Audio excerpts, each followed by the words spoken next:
One of the owner tried returning his Cybertruck due to various issues with the truck. The owner ended up going to the local Tesla dealership to inquire and was told the truck cannot be accepted back under any circumstances until a year after delivery date, as per the contract clause.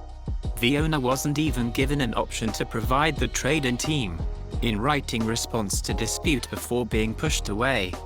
The owner went through the $250 process to attempt to secure a Model X and attempt with the trade-in team to see the value on the truck prior to making a decision.